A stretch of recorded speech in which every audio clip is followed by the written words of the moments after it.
Baik, assalamualaikum warahmatullahi wabarakatuh. Perkenalkan, nama saya Faris Bimolana dengan NIM akhir 115, dan di sini saya akan menjelaskan tentang praktikum saya yang bertema elektromagnet dan induksi elektromagnetik. Untuk yang pertama, rumusan masalah yang saya ambil adalah yang pertama adalah bagaimana pengaruh jumlah lilitan kawat terhadap besar medan magnet dan arus listrik yang dihasilkan oleh elektromagnet. Untuk yang kedua, bagaimana pengaruh kecepatan gerakan magnet masuk dan keluar kumparan terhadap nilai arus listrik yang terukur pada galvanometer. Untuk yang ketiga sendiri, faktor-faktor apa saja yang dapat menyebabkan perbedaan antara hasil teori dan hasil praktikum. Nah, di sini tujuan praktikum saya adalah yang pertama adalah untuk menguji pengaruh jumlah lilitan dan kuat arus listrik terhadap kekuatan medan magnet yang dihasilkan. Untuk yang kedua, untuk mengamati dan membuktikan fenomena induksi elektromagnetik menggunakan magnet dan kumparan. Untuk yang ketiga adalah untuk menerapkan hukum Faraday dan hukum Lenz dalam eksperimen sederhana. Untuk bagian satu adalah teori-teori. Untuk yang pertama adalah teori induksi elektromagnetik. Induksi elektromagnetik adalah peristiwa timbulnya arus listrik akibat adanya perubahan flux magnetik. Flux magnetik adalah banyaknya garis gaya magnet yang menembus satu bidang. Seorang ilmuwan dari Jerman yang bernama Michael Faraday memiliki gagasan bahwa medan magnet dapat menghasilkan arus listrik.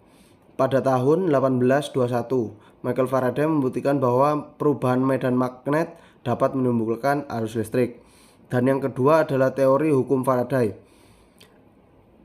Hukum Faraday adalah aturan yang isinya berupa penjelasan tentang hubungan antara massa zat terdapat pada elektroda bermuatan listrik yang dihasilkan suplai elektrolisis. Untuk teori ketiga adalah hukum Lenz, yaitu adalah hukum fisika yang menjelaskan tentang arah induksi. Jadi hukum Faraday itu adalah memberitahu kita tentang besarnya GGL yang dihasilkan, dan untuk hukum Lenz sendiri memberitahu kita arah arus yang akan mengalir. Bagian kedua adalah uji coba. Nah, kita langsung uji coba saja penjelasan untuk alat-alat dan bahan. Untuk alat dan bahan yang pertama adalah gerinda. Untuk yang kedua adalah gunting. Untuk yang ketiga adalah galvanometer.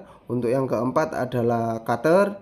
Untuk yang kelima adalah kabel buaya atau penjepit buaya. Untuk yang keenam sendiri adalah paku. Dan untuk yang ketujuh adalah baterai. Untuk yang ke-8 adalah pipa. Dan untuk yang ke-9 adalah kawat tembaga yang berukuran 1 mm dan 0,4 mm. Itu yang dipakai oleh kelompok saya. Dan yang ke-10 ada kertas karton. Dan yang ke-11 ada lem. Yang ke-12 ada kompas. Ke-13 klip kertas. Dan yang terakhir adalah isolasi. Lanjut saja ke metode induksi elektromagnetik. Untuk yang pertama, cara metodenya adalah menyiapkan semua alat dan bahan. Yang kedua adalah memotong pipa. Yang ketiga adalah membuat penutup pipa dari kertas karton. Untuk yang keempat, menempelkan kertas karton ke ujung pipa.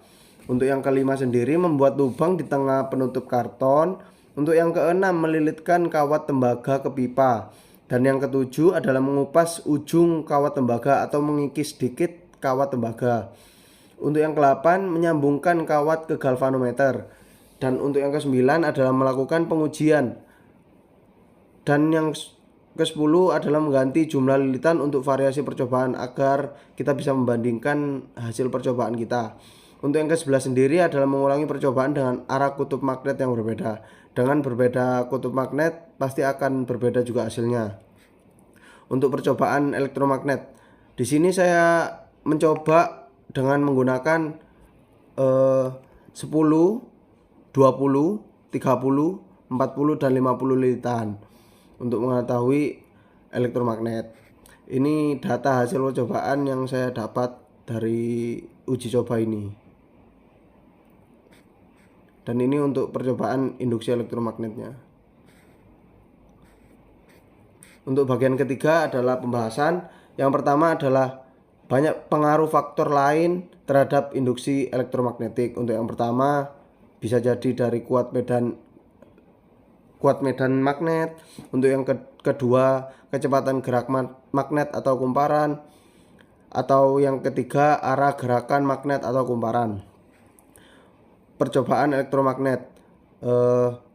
Sudah yang saya bilang tadi, jika kita mencoba dengan berbeda kutub magnet pasti akan berbeda hasilnya, yaitu dilihat dari jarum galvanometernya.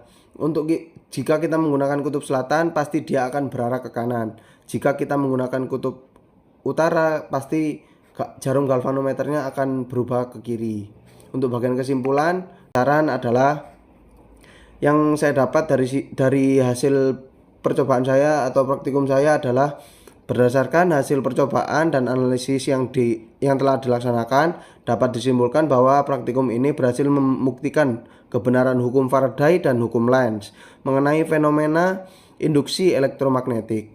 Dalam percobaan ini terbukti bahwa arus listrik induksi muncul sebagai akibat dari perubahan flux magnetik yang terjadi saat sebuah magnet digerakkan dalam atau keluar dari kumparan. Besarnya arus induksi yang dihasilkan bergantung pada dua faktor utama, yaitu jumlah lilitan kawat pada kumparan serta kecepatan pergerakan magnet terhadap kumparan. Nah, menurut saya setelah saya melakukan uji coba ini, saya akan menyarankan untuk yang pertama adalah melakukan pengulangan eksperimen, karena harus banyak data yang kita dapat untuk membandingkannya. Untuk yang kedua adalah mengurangi gangguan eksternal. Yang ketiga adalah standarisasi magnet yang digunakan agar mendapatkan hasil yang akurat. Untuk yang keempat adalah mendokumentasikan eksperimen. Mohon maaf, saya bisa menjelaskan dengan menggunakan PPT dikarenakan barang-barang yang sudah kita beli ada di teman saya. Untuk yang kelima, mengkorelasikan perubahan kecepatan dengan besarnya GGL induksi. Untuk yang keenam sendiri, menggunakan kumparan dengan lilitan seragam. Maksudnya seragam ini sama kawatnya, ketebalannya. Jadi menurut saya tidak apa-apa tidak sama, agar kita bisa membandingkan lebih banyak lagi. Nah, untuk yang ketujuh adalah meningkatkan analisis data. Mungkin cukup sekian penjelasan praktikum fisika dari saya. Kurang lebihnya mohon maaf. Wassalamualaikum warahmatullahi wabarakatuh.